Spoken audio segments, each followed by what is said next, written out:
Hello, my name is Matthew Clenworth, and today, for my persuasive speech, we will be discussing why using an air fryer is going to be superior to every other option there is. Now, I know that sounds crazy, but hear me out on this. When is the last time that you ever wanted to fry something, cook something, whatever the case may be, and you thought, what should I use? Well, most people will use a skillet, crock pot, some sort of thing like that, and that can work. It can be good, but the problem is that you're losing out on so much. You could substantially cut down on oil and things of that nature by using an air fryer, and it's going to be a much healthier option. Now, for my visual example, I have this crock pot right here. Now, this is something very commonly used by most people. You can put potatoes, meat, mix everything together, and it works great. But the problem is that you use so much oil for stuff like this.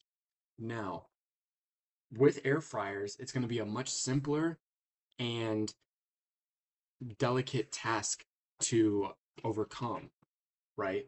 You can use an air fryer and you're going to spend less time monitoring something, and you're going to spend less time worrying about what the meal is because you don't have to keep a watch on it.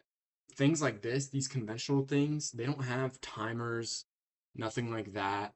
They don't have auto regulation. Like most air fryers have options where you can, cook something like it's preset, prefixed options, which makes it much more user friendly and just overall a simpler process, especially if you're somebody alone who doesn't want to cook much.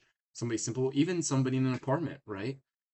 People in an apartment, you don't want to make a mess, spilling oil everywhere. You don't want to do any of that. Air fryers make that simple.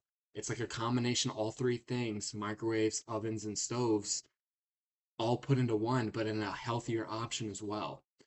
For one source, I've reviewed the Mayo Clinic, and they actually had said because air fryers use a hot air and a fan, usually just a spritz of cooking oil is needed.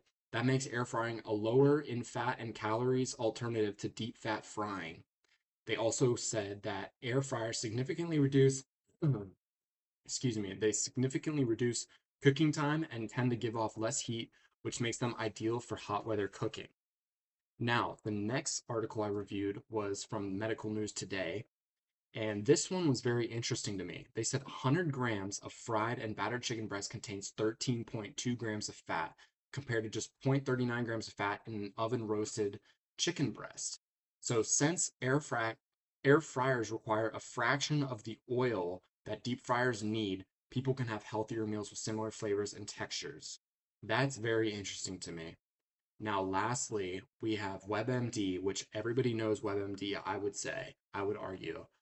They said by most measures, air frying is healthier than frying in oil. It cuts calories by 70% to 80% and has a lot less fat. They also said this cooking method might also cut down on some of the other harmful effects of oil frying.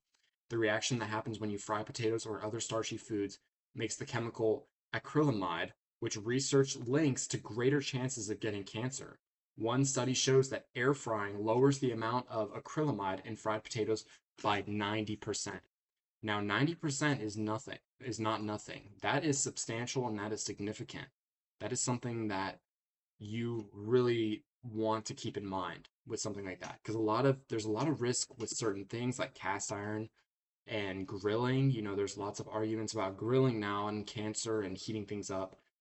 And it's become a whole controversy. But what's not controversial? Air fryers. Thank you.